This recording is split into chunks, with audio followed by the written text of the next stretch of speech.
Well, it's my pleasure to introduce the final speaker of the day, Matt Stoffregen, and he'll tell us about an exact triangle and monopole floor spectra. Great, and yeah, thanks for the opportunity to be here. It's great to be in Miami.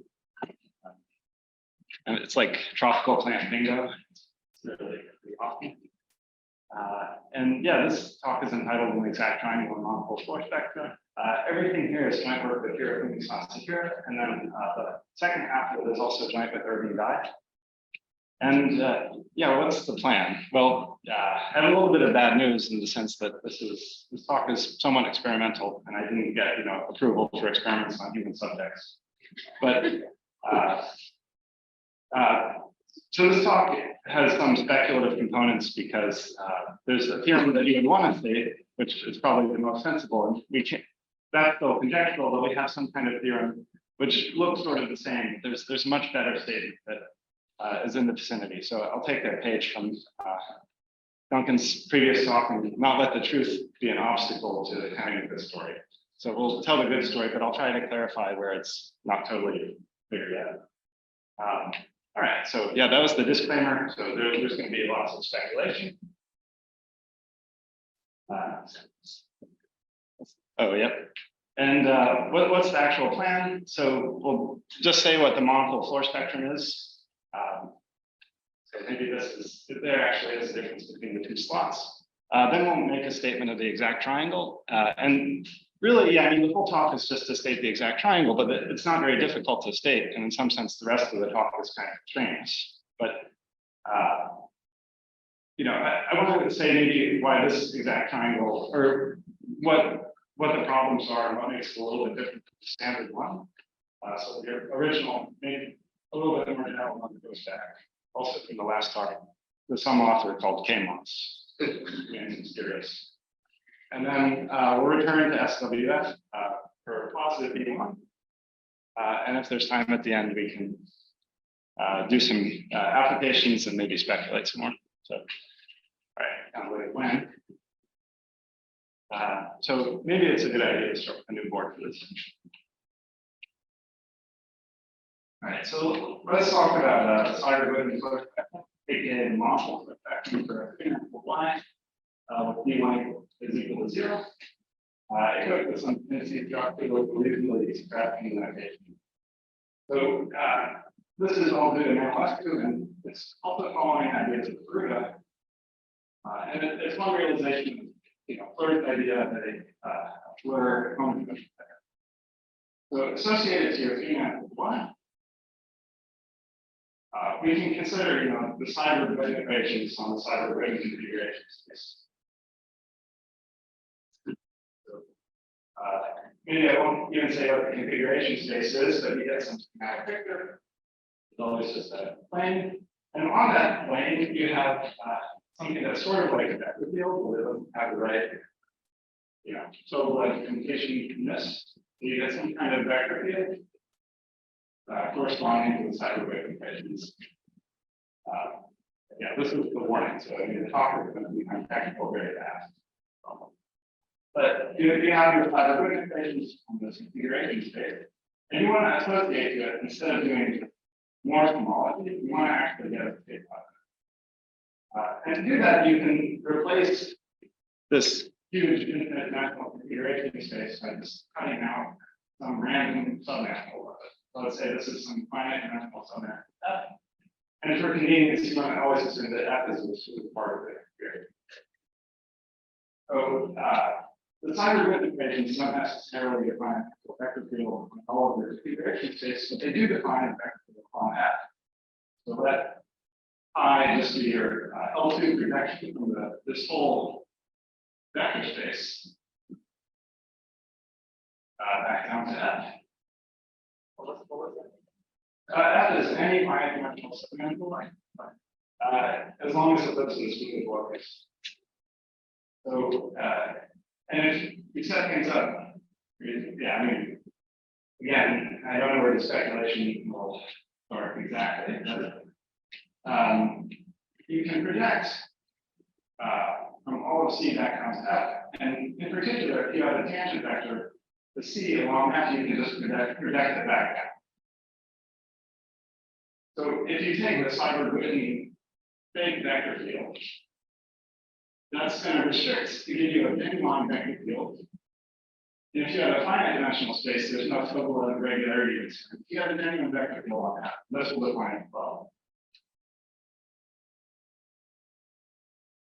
So, yeah, I mean, as long as you take some finite dimensional submanifolds, you can actually get flows from a closed scheme manifold.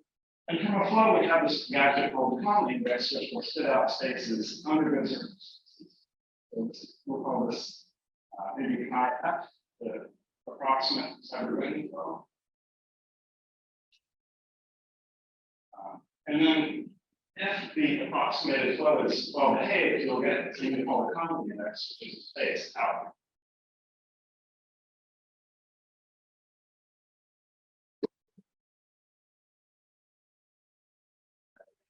And this is good, right? We have a way to associate space with free manifold.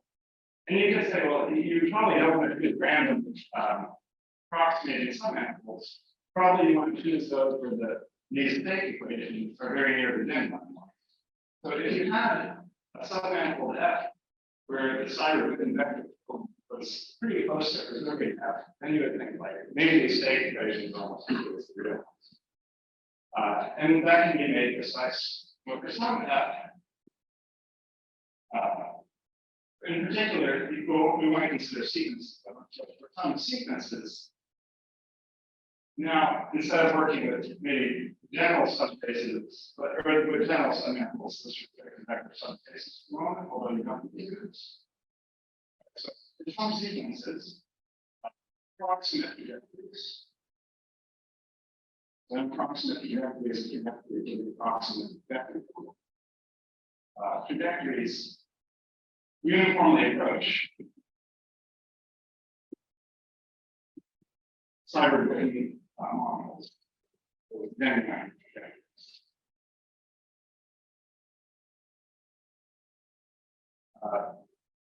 And now let's project here.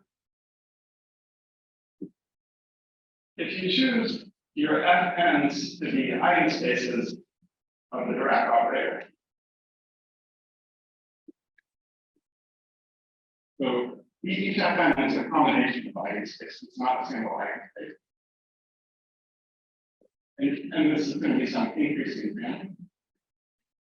So these are eigenspaces of the linearized cyber-Whitney equations.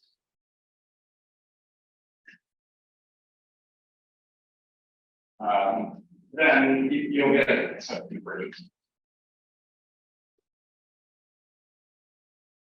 This is the main part of what you have to check. And once you actually have convergence like in this statement, it's relatively easy to see that you get a well-defined space. The main claim is really this one. But you go back to this point. Yeah, maybe I'll do a good objection to be that. So the objection is that there's no such thing as the linearized. Right? Because, I mean, if you have some cyber-Whitney configuration, you could consider the linearized cyber-Whitney conditions at that point. And that would be fine. But there's really no reason that you don't linearize. So it is proof would go through just fine where you started. So in fact, this, this sequence of approximations is not necessarily preferred, right? This is one community that potentially they're here. That's one. And that actually is going to be the theme that creates a problem in that part. Yeah, I don't know. Any questions on this general schematic picture? This is totally void of detail, but it's the schematic that basically we have this most of this approach. FN is eigenspaces. It's between negative and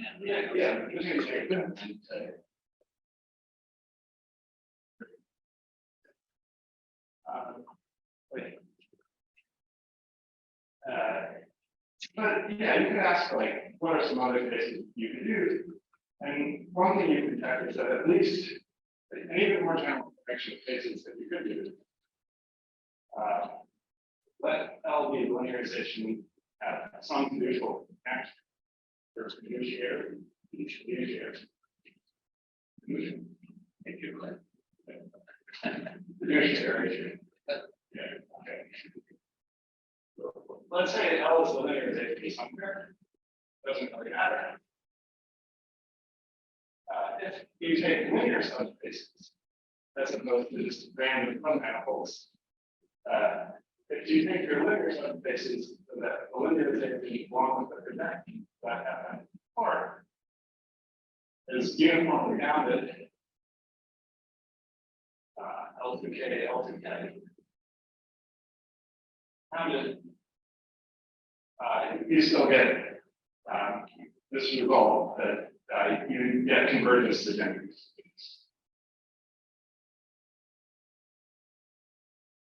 The reason I say that is just that, yeah, I mean, it makes clear that there's tons of different ways that you could approximate and still have things work out. And this term, what this term is doing is measuring the highest order failure of the sign of the wave equations to line up on this. So, yeah, this gets the guts of it, but you know,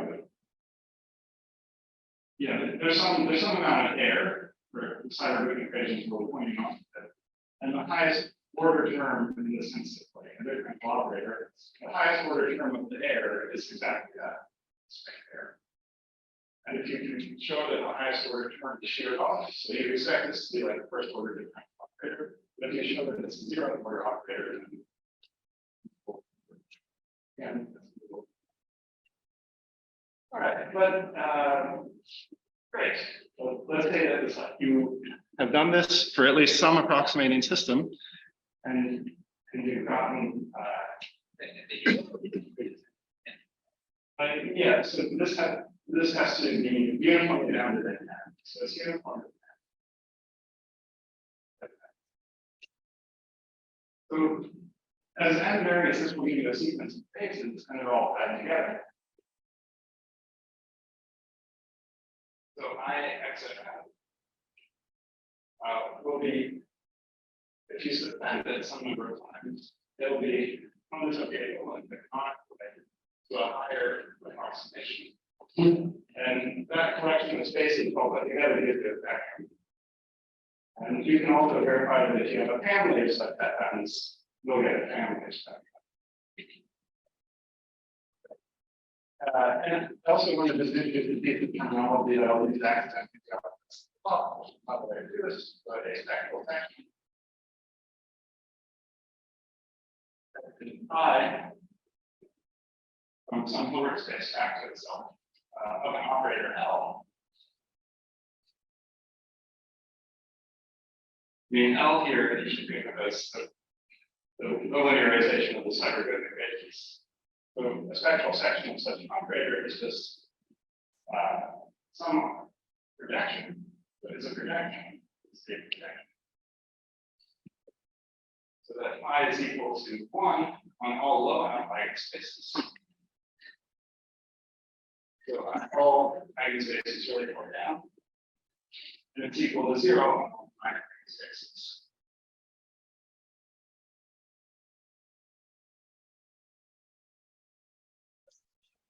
The spectral section is supposed to be a generalization of actual eigenspaces. In fact, it's kind of like the projection into an eigenspace up to a finite Crank operator. Yeah, almost exactly that. But what this result is saying is that, projections of finite Crank operators, they don't cover all possible ways of approximation. So that there may be additional ways of doing approximation of these. Spectral sections are how we'll do finite dimensional approximations in the next part. Cool.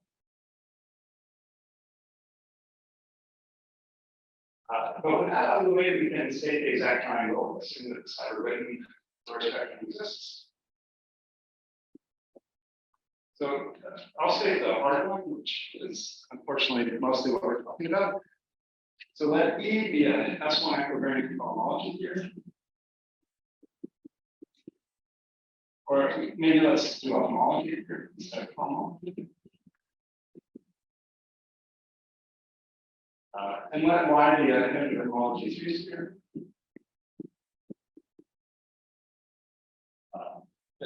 Then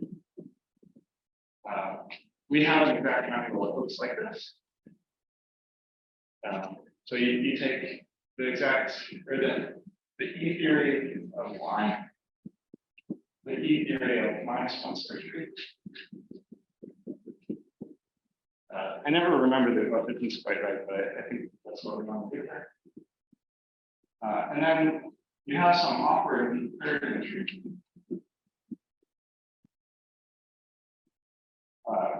I'm sorry, these are third on N1.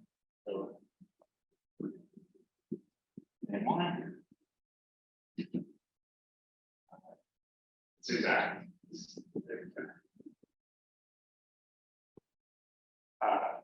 But there's one problem with this. So first of all, we haven't actually defined whatever the socket is. This is the unfolded spectrum, which we'll say in a second. But also, it's going to turn out that the unfolded spectrum is related to twisted coefficients. So this actually is supposed to be the twisted coefficients exact triangle, which means we have to do something grotesque. We have to thicken up both of these two terms by just the whole twisted coefficient system.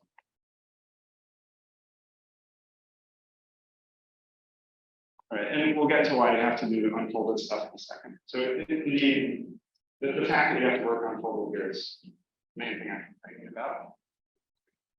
And also, there's a better version that doesn't involve all the complications, which you can use for rational homologies of free spheres. So if Y is a rational homology sphere, and you also get an easier exact triangle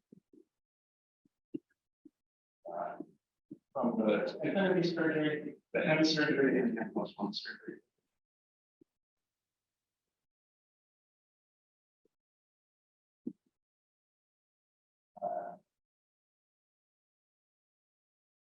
Yeah, and I guess I forgot to say that much as for the ordinary exact triangles, you have to complete.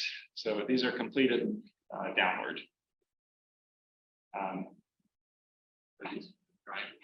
Yeah.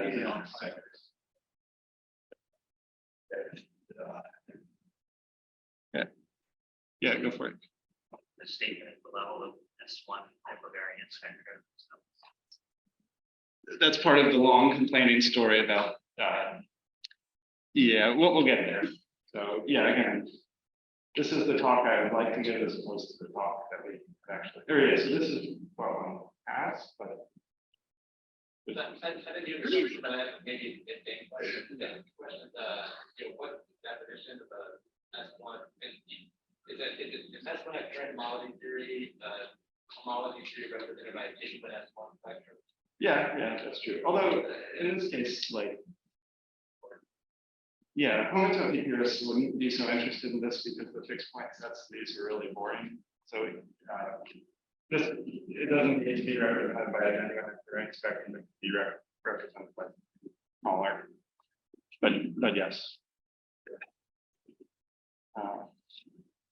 The second case N and N+1.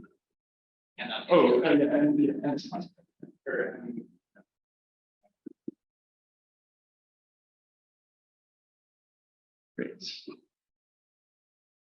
Okay, and there's a thing to notice here, which is that this is supposed to be an exact triangle of abelian groups. Not some, yeah, you want something stronger to be true. In contrast to modules In contrast to the able, and that's what the rest of the talk is about, basically kind of getting on.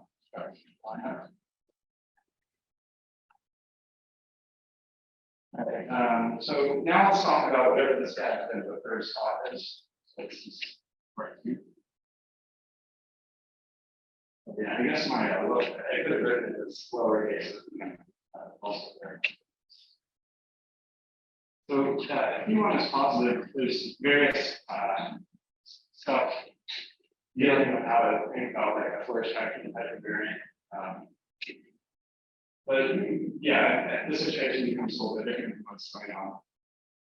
Where V1 is equal to 0. So Now our cyber written configuration space. So yeah, and I should say that this whole strategy is due to Oppenheimer analysis, but also Monopole and Sasahira sort of completed this strategy. So the configuration space is not a vector space anymore.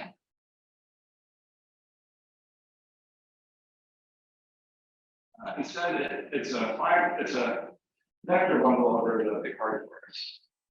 Again, we don't really care necessarily too much about the size of the configurations on it, or there.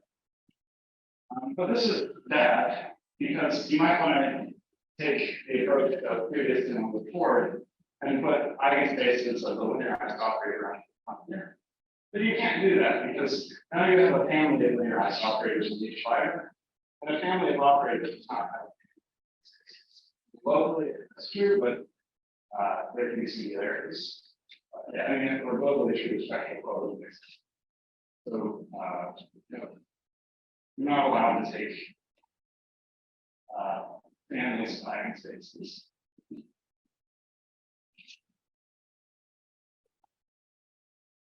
So then you can replace pick with just taking the universal cover of these things.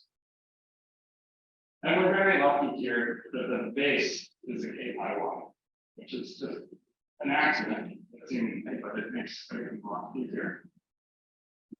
So we take the universal cover, and it turns out that the universal cover is once again vector space. And once you're in that situation, you can just do the same strategy as before and use some fiduciary connection and take the linearization there to get finite dimensional sort of approximating something. So let me just put some notation here. So the universal cover of pick is going to be a harmonic 1 point. And now you have, let's always say we have a 2-dimensional pick. And you have some vector bundle over it, which is 1-dimensional. Oh, it's available. And now you just pick some kind of, you pick the eigenspaces at the origin, and then just translate them out everywhere. So that you just use sort of the same eigenspace over each, or the same, it's no longer an eigenspace for the linearization software, but you just take that same eigenspace and linearly transport it throughout the points over all of them.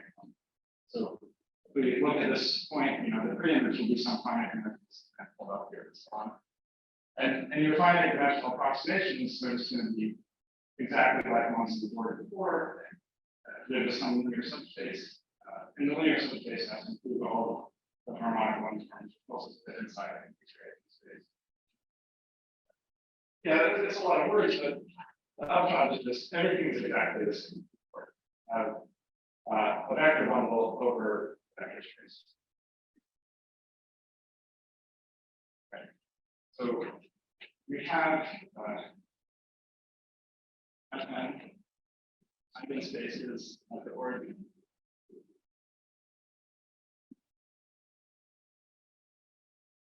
Those will be our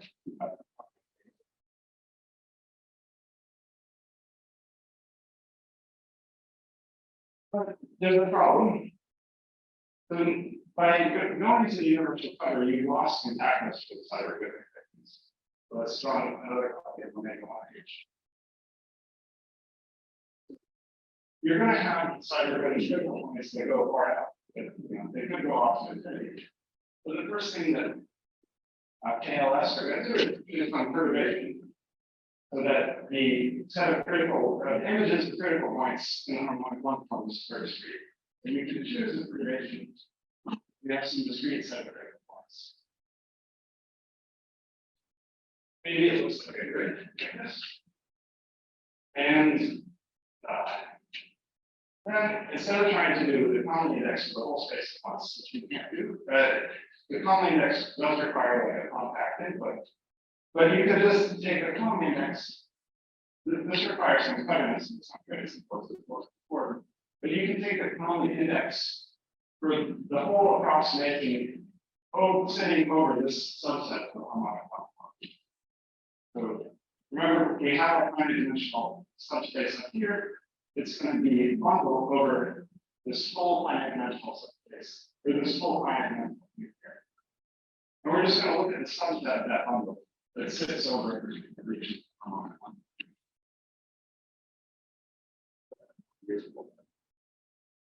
How does it finite dimension? So how are you using a finite dimensional approximation here? Yeah, so the finite. So you have some finite dimensional submanifold with this, which is actually going to be a vector bundle of orders. And so you have some finite dimensional fiber over each magnitude. And instead of doing the common index everywhere now, you just take the common index over, or you take the finite dimensional vector bundle over some region inside of it. So you're gonna, yeah, you're doing a common index only for some subspace.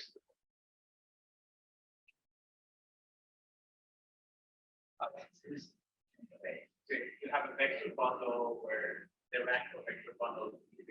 Yeah, so yeah, that pencil sit up here, say they'll have dimension n.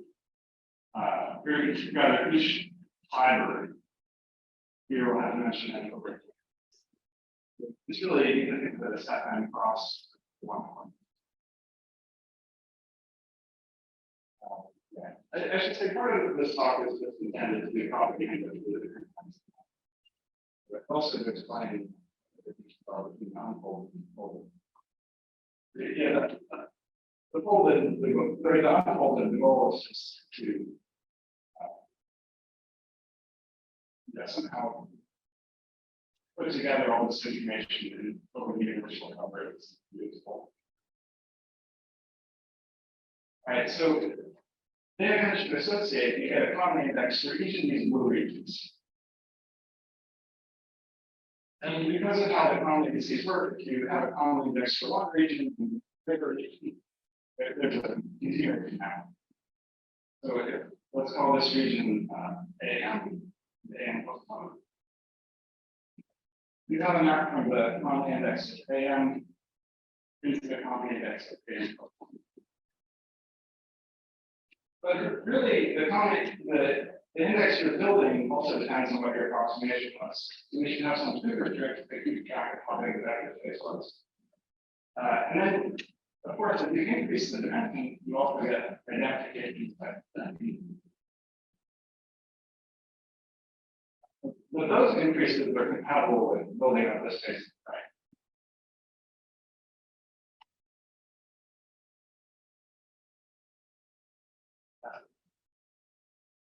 Are you going like for each m, n has to be large enough so that we can identify it? Yeah, that's true. So this only exists like implement, but once you go sufficiently far out, all the errors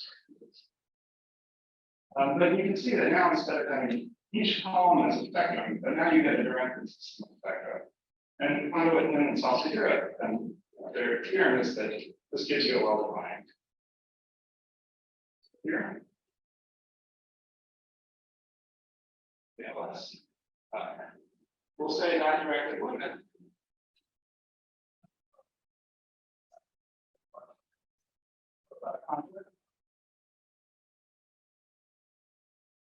Yeah, really. I made it like Duncan's talk about more extreme, where everyone is very creative. So that's going to be a y is a well-defined invariant.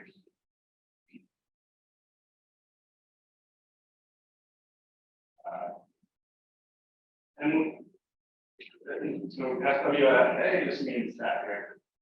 Also, maybe let's not say what we mean by this there. Work out in advance.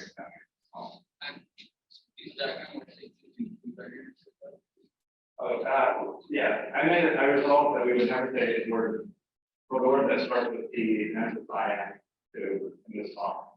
But it is F1 invariant.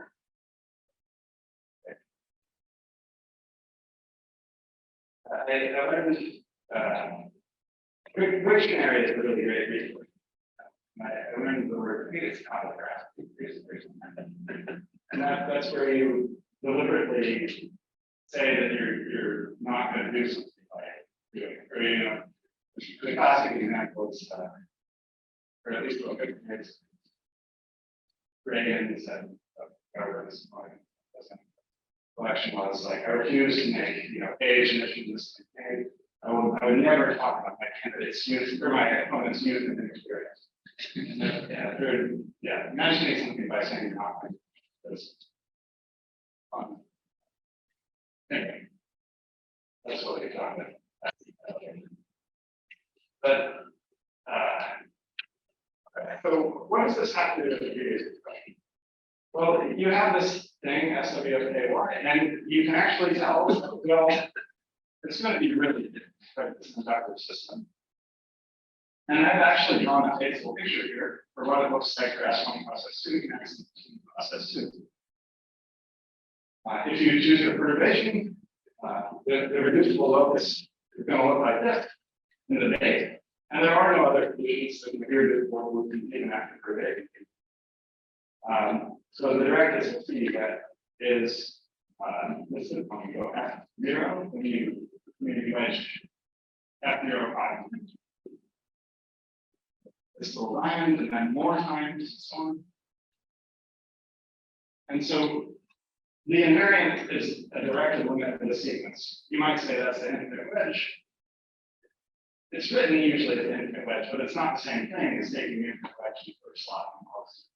It's the infinite wedge we get there eventually. And not adequately. And the other thing to note about the construction is you don't care where you started. This is just magic of like n-line reductive kind of stuff. If you started here, like, I mean, you have different choices about who your origin would be. But the unfolded spectrum is kind of like a really good road trip in that. And that it doesn't care, you know, where if you have something really far away, it doesn't care that it's really far away. Still, because you get there eventually. So the directed system is actually independent of what you're starting to do. If you started over here, well, eventually this little blob is going to get contained in the blob's emanating out. Blah, blah, blah. All right. Next part, this system, like there's an obvious symmetry for at least this particular example given by, you know, translations like that, or like that. And that corresponds to the fact that this thing is leftover Gibson trees, which we reintroduced into the picture by unquoted. Those are the harmonic Gables. But yeah, I mean, that's some kind of geometric equation you'd like to take into account. But that's where the problem starts. So the harmonic gauge transformations are not going to preserve your finite dimensional approximations. But sometimes you can show that that's not even possible. And other times, maybe plausible that that might happen, but at least for the choices you made, there's no guarantee that they're going to preserve it. But it's bad in the sense that right, these harmonic gauge transformations preserve your geometric picture, but they don't preserve the way that you try to store your data. But ideally, what you would say at this point, ideally, SWFKY would have an action by the components of the harmonic, or just the harmonic gauge would have an action by the gauge group setting into itself. And this is an action in the sense that inductive systems go up more setting on inductive systems. And you can show that this is definitely not always possible. All right, but now we can state a conjecture that my system with our exact angle or this conjecture is due to KLS, but it really makes sense just from the looking at it. So the topology of the unfolded spectrum.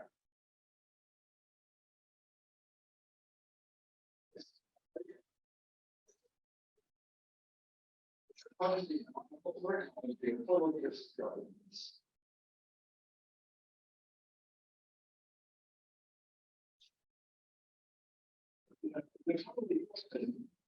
Floer homology that has. I always get confused about homology activity. But totally this homology is an active by the coefficient, which is corresponding to an engagement. So if there were any decent in the world, this thing would have actin. So I mean, we could transport the actin over here, but we don't want homology actin engagement. If you want an actin spectra or whatever of the harmonic engagement on that thing. But yeah, I mean, we've gone back to the problem over here. So we have this object, which we just saw is usually infinitely direct. And if you're working in the theory of ordinary homology, it's not at all clear that you even have a distance coefficient. So it's not clear what it means for this triangle to even be equivariant with respect to the twist. This is very bad because if it's not equivariant with respect to the twist, it's just three infinitely generated objects. And you don't want to work with infinitely generated objects. Okay. So now I want to say something about the whole spectrum. Right. I mean, if you have this harmonic age transformations, I'll say this very quickly so you can get one part. But if you have the harmonic age transformations where we're stacking your approximation, but then that's almost like saying you could just close it by the harmonic age transformations and build an approximation system up here. And yeah, and sometimes you can do that. Oh, yeah, Hirofumi and I checked, but sometimes there exists approximations here. And whenever there exists such an approximation, you can just pull it back. You get an equivariant. So yeah, I'll say that here in the conjecture.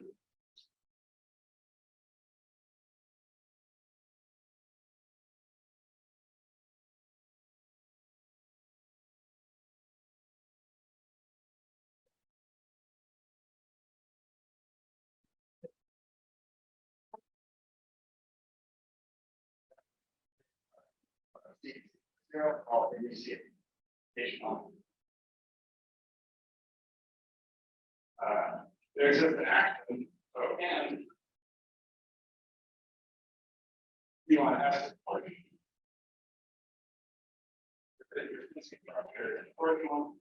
And the unfolding spectrum. That's a action by harmonic issues.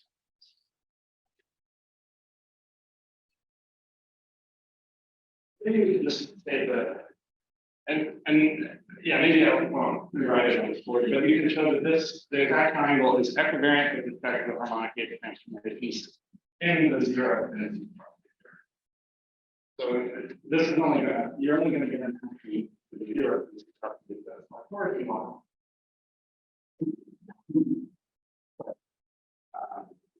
At least it's equivariant when you're acting. You still have to check equivariance elsewhere. And also, I mean, I can write down conjecture.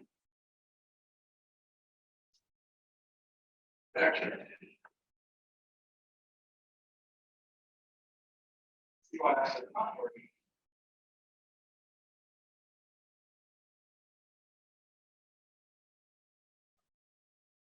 Is still important.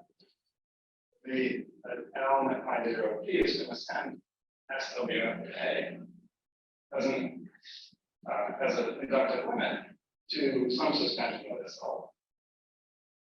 Determined by the interaction.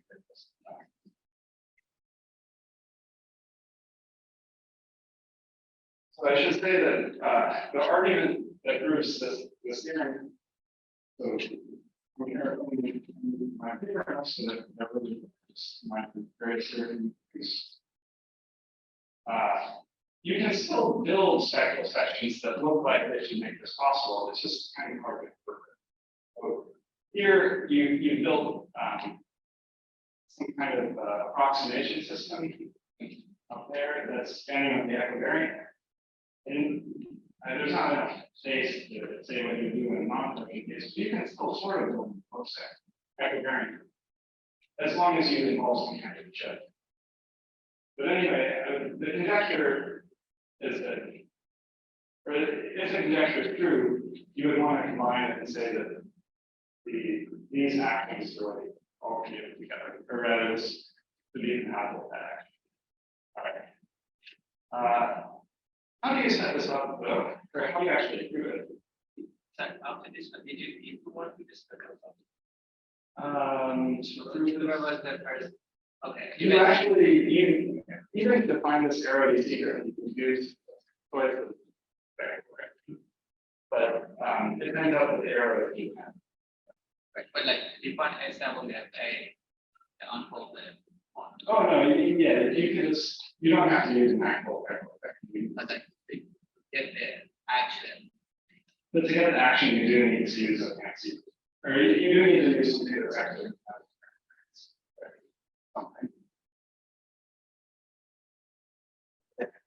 And also, you can state the exact triangle in terms of spectral objects.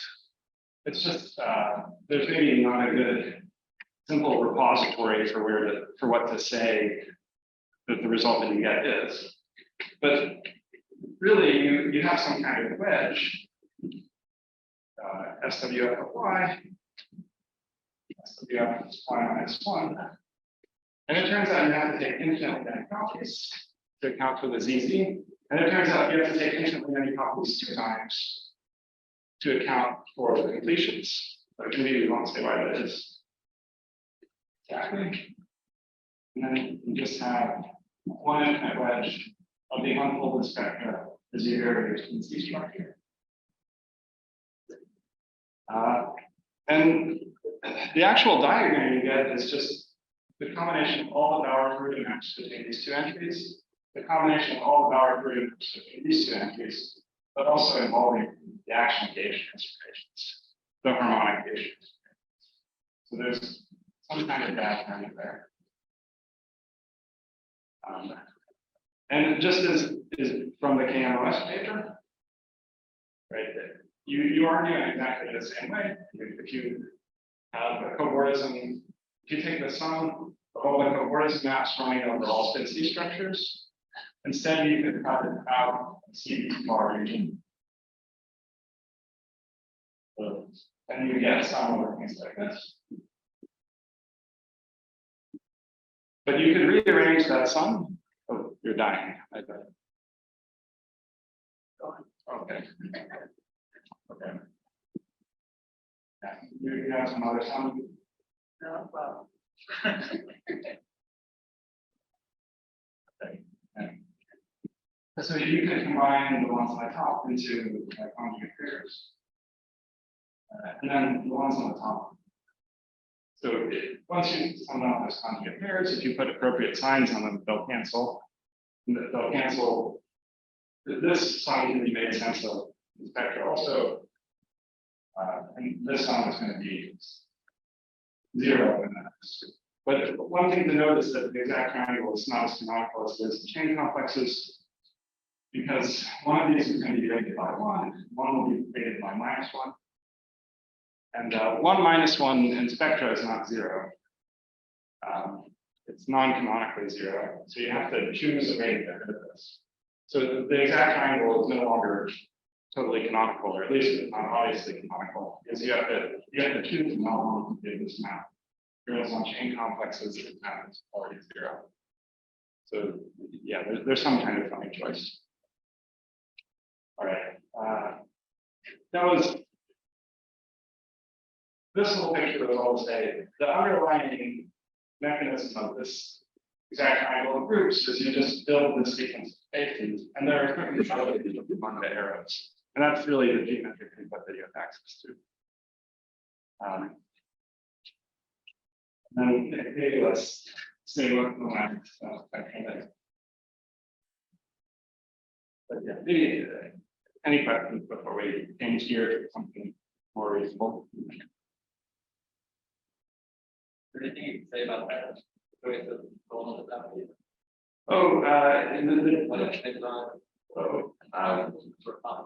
Oh, there's just 2 of them, right? It's they're distinguished by the Hoff map.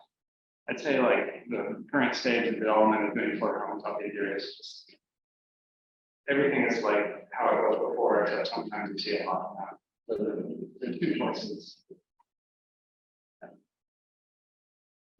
One is the other one plus the hot times.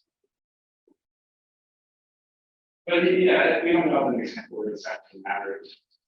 But it could be, I mean, yeah, it might be that the triangle really doesn't have a choice, but in principle.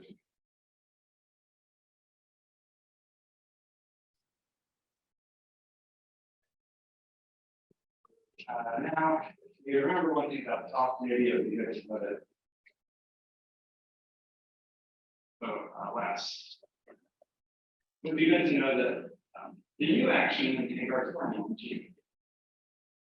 Well, you know, it sounds so high. Small g to the I minus small g. But you can replace those things with something else. The inverse harmonic is really be a 0 here. I think rather this is the reduced homology. The HF minus is to reduce the total homology to 0 here. Oh, yeah, and I minus 2 here. Well, this is the same as this is overall homology if you had suspended the time to 0 to 0. But we believe in complex suspensions. So this homology is really the same as the homology of S0 suspended by C. So that means that S1 phase is 2 here. And the S1 actually is going down L. And this is S0, and this is the canonical inclusion quality. So the U map on here homology like this actually comes from a spectra swivelly.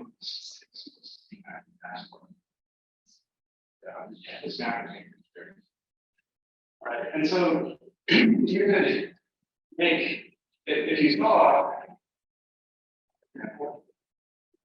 so say you have some space H of y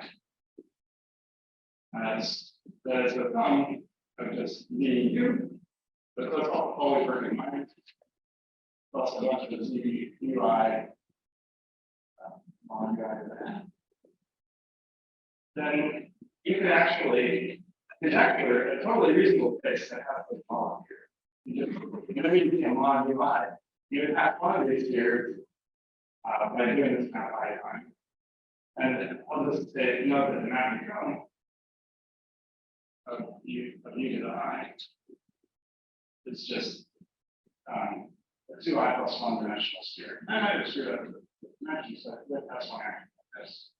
And also, you know, there's some amount of geometries around up to almost yeah, free space. Doesn't look like the mapping column.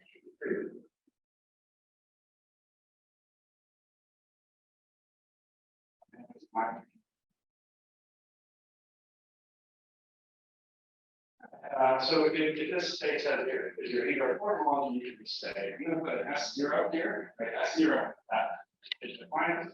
And then each of these will just be an S one, for example. With this standard S1 action of the third harmonic there. And the theorem is that this is like an additive pretending the theorem is proved in a totally different way, but the theorem did Irving Dai said y is a positively oriented sector for this space. That's what SWF is. So SWF is this button here. So the in particular, the spectrum is determined by the homology at a very boring thing. So, yeah, I should know that. I mean, there could be many spectra of the small. There's one that's the most obvious one. That's the one that actually is. So in the process of proving that, we use the exact triangle. We don't use the really annoying one. We use the one for rational homology series. A lot more easy now. Right, and I guess there's one more in there. So Yeah, I should mention that there's a lot of like very reasonable seeming conjectures around. I mean, there's some questions that seem like they should be acceptable, which are floating around. Like it's not known what the spectra are associated with Whipple bundles over the surface, and that seems like a very reasonable thing to ask about. Or if one were a topologist, I don't know. And yeah, I mean the technology is getting there because you could relate different circle models of the surface like that. And yeah, it's easy to make a concrete conjecture of what the spectra are for some circle models. So yeah, I don't know. If you're interested in how to do calculations, otherwise, yeah, thanks for taking that and let's go and do this.